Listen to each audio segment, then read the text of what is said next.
Hello, welcome to the EPG Pathshala program in Linguistics.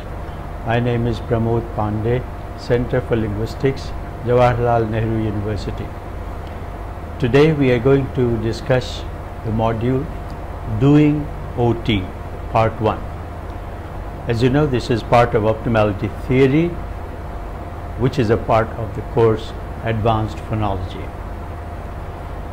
When we begin to think about how do we go about doing OT, because it is so very different from the phonological theory that preceded it and that was practiced for a long time, then we have to make certain decisions at different points of time. So we are going to look at all those important steps which are required for us to take in order to arrive at data, arrive at a correct analysis, and relate it to the universal theory of grammar. To begin with, what is the data that is relevant for OT? To begin with, first choosing a research topic. What is an ideal topic? The ideal topic is one which describes a process that is self-contained and is definable in phonological terms. For example, if we choose a topic that cannot be described in phonological terms, or that is not self-contained but only part of something bigger, then it does not constitute a topic for research in optimality theory framework. Why so? Because unless the topic is self-contained, you will not be able to propose any constraint or relate the data to any existing constraint, show it to be relevant or falsifiable, or that needs to be modified given the data. So self-contained data and topic is necessary to begin with. Then the next step is descriptive generalization. What is a descriptive generalization? It's a characterization of the systemic patterns observed in a given set of data.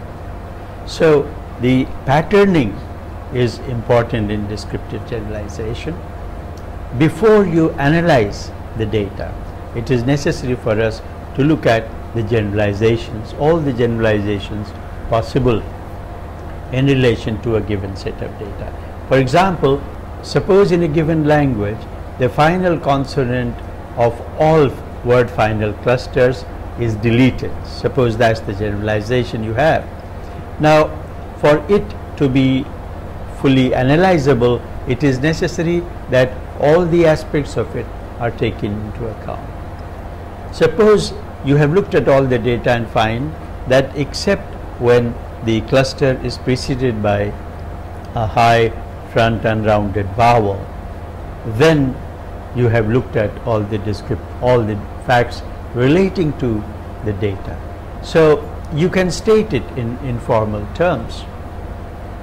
Now, and you can see whether your descriptive generalization is adequate or not adequate. It should be predictable. Thus, given the generalization that the word final consonant in a word cluster, consonant cluster is deleted except when preceded by an E, you have the prediction that in a word such as curd, the t will be deleted, but in a word such as virik or kirt, the final t is not deleted because the preceding sound vowel is an E. Now, after this, arriving at a generalization, descriptive generalization. So as we said, arriving at a decent descriptive generalization of data means going through the entire set of data with all the exceptions and with all the similarities. This step is necessary. You cannot skip this step and go on to analyze the data, because when you go on to analyze the data, it is quite likely that there are regularities which go against the regularities that you have proposed. So describing the regularities must precede analyzing the data. So how do we state the descriptive generalization. In OT, it is not necessary to use a formal mechanism or formal language to describe the constraint. One can use ordinary language that we use, and that is used actually in early phonemic analysis, where we make informal statements. You have read about them in the earlier modules of phonemic analysis. We studied them. It is the same kind of statement that is required in describing generalizations. However, now the generalization has to be stated in ordinary terms, but there is a restriction on these statements. These statements must conform to one of the two types of constraints that characterize the universal constraints in OT. One, that markedness constraints, and the other, faithfulness constraints. The constraints that you propose, the generalizations that you propose, should be stated in such a manner that it can be phrased in terms of either a markedness constraint or a faithfulness constraint. For example, given the two statements here, we have words cannot end in vowels. This requirement is enforced by deletion. This is one statement. And the other, delete word final vowels. Now the second generalization, delete word final vowels, is very arbitrary. It doesn't suggest any kind of constraint and interaction among constraints. It's just arbitrary, and it perhaps suits the rule-based phonological theory that we have looked at. But in OT, the second type of generalization is not acceptable. The first type of generalization, however, is because it shows an interaction between two processes, that is ending in vowels and deletion. So there are two kinds of constraints, one markedness and the other is faithfulness. Once the descriptive generalizations are available to us and they are worded in such a way that they can be phrased into either a markedness constraint or a faithfulness constraint, then we are ready to go for analysis. How do we begin in an analysis? As John McCarthy explains it beautifully in his work, it is good to begin an analysis with faithfulness constraints. That is, constraints which tell us the relation between, how the relation between the input and the output forms should be adhered to. Now let's look at least three faithfulness constraints. Two of them you are already familiar with. Max, which means no deletion. Dip, which means no epenthesis. And ident F. Ident F is a family of constraints, one for each distinctive feature F, that prohibit changing feature values. So let's take a look at three constraints which are faithfulness constraints. One, max IO, no deletion. Dip IO, no epenthesis. And ident F. F is a family of features which prohibit changes. So that particular feature is not allowed to change, it must be held. For example, if it is voice, if you have the input has a voiced phoneme, it cannot be changed into voiceless. So in a language such as German, where you have words such as Tag being pronounced as Tak, that will be a violation of the ident voice feature. So in this way we try to state our constraint. Normally, whenever we have a faithfulness constraint which is being violated, for example, you have an epenthesis, or you have a deletion, or you have a change of a feature from voiceless to voiced. We found that in the previous module, where such words such as kark has the middle k being voiced as g, we said let us not look at it because it was not relevant at that time. So when we find that a faithfulness constraint is violated, it's an indication of the fact that some markedness constraint dominates it. Now this is the way we go about it. once we find that the faithfulness constraint is violated, we look for the relevant markedness constraint and try and see how that markedness constraint in relation to the given faithfulness constraint gives us the correct data.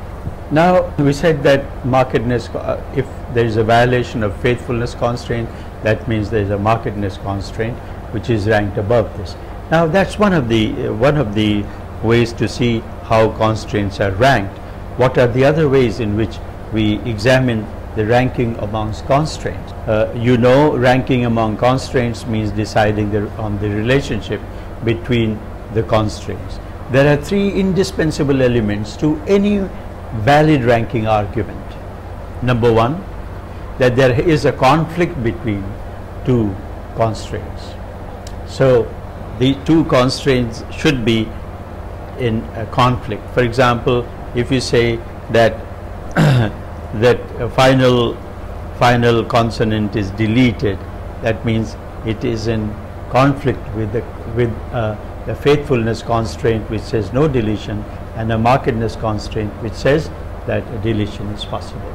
Without a conflict, a relation and any kind of ranking is not possible, because here it is that you will be able to say when a conflict is resolved, then which one is the winner. The winner is then an important element of deciding any ranking among constraints. Mark you, it's not the loser. If you focus on the losers, who is the loser, that doesn't help you to arrive at the relationship amongst constraints. Rather, we must focus on the winner. Secondly, there should never be any disjunction, as McCarthy explains.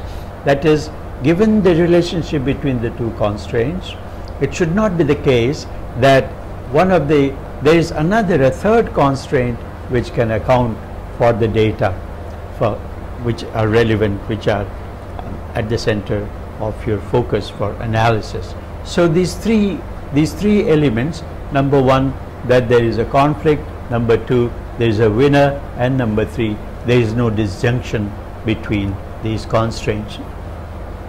Now, because ranking arguments are so important, it's unwise to claim rankings without first doing the arguments needed to back them up. So what are the main arguments that are required to back up your ranking of constraints? We discussed this in the module on constraint interaction. We will take a look at it again in order to be clear about what is involved in ranking. Now, one of the things that's involved in ranking is, as we said, that there must be a winner, and this is shown, the argument is shown through a tableau which is also known as a violation tableau that was first proposed. So take a look at the violation tableau here. We have an input E, that's at the corner, left hand corner. Then we have the constraints on the right of that. So we have a constraint 1, let us say C1, constraint 2, let us say C2. And then below we have, on the left hand side, you have these various multiple candidates that can emerge as the optimal output candidate. So you weigh the rankings among these constraints. Now, if there is a constraint, if the ranking is, let's say, O1 and O2 is rejected, O1 is the optimal candidate, O2 is not the candidate allowed in the language, that means, and the O1 is violated by C2, but it is not violated by C1, whereas O2 is violated by C1, which means that the violation of C1 is crucial, is fatal, and that's the symbol used for this. You have the exclamation mark after and the asterisk.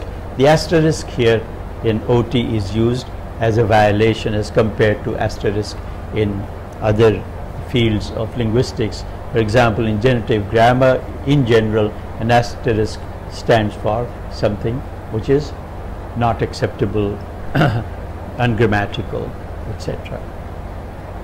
So this is the way the tableau is read. On the backing for the argument that C1 is the dominant constraint between C1 and in C2, we have to have a tableau, and where all the possible candidates are presented and the correct candidate is shown to be logically the winner.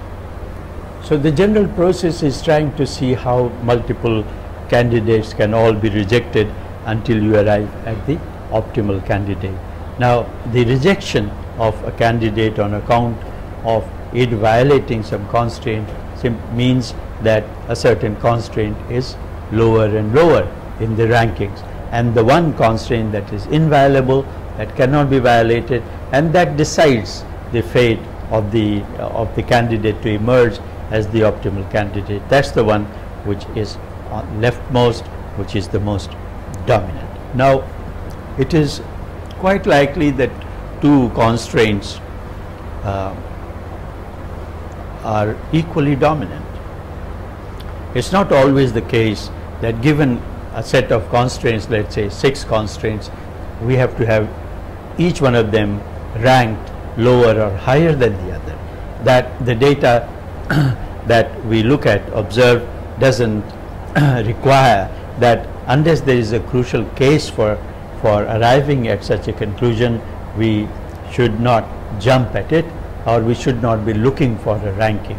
So given a set of data, the data should decide whether the ranking is crucial or not crucial. Let's take a look at the two possible rankings for the certain input forms. Now we have on the screen a given input called APA, and we have two rankings.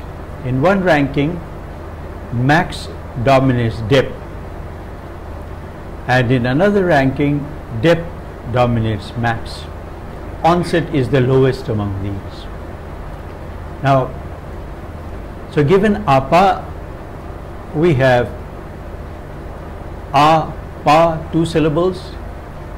Now, either way, if max is the one which is the dominant one and dip is being violated, or dip is the one which is the dominant one and max is violated, we are going to get the same output. So if the output is the same, whether or not you order the constraint in one way or the other, then the two constraints are not ordered in relation to each other, rather they are unranked, and that's how we have these two constraints unranked in the language. In a language such as the one we have looked at, unranked constraints are shown to be separated by dotted lines. So we have come to the end of this module. We began with the issues such as selecting a topic and the various steps that must be followed in working out an OT analysis. There are many other issues in relation to the doing OT. We will look at some other nuances in an analysis of OT by looking at various other factors in doing OT analysis in the following module. Thank you.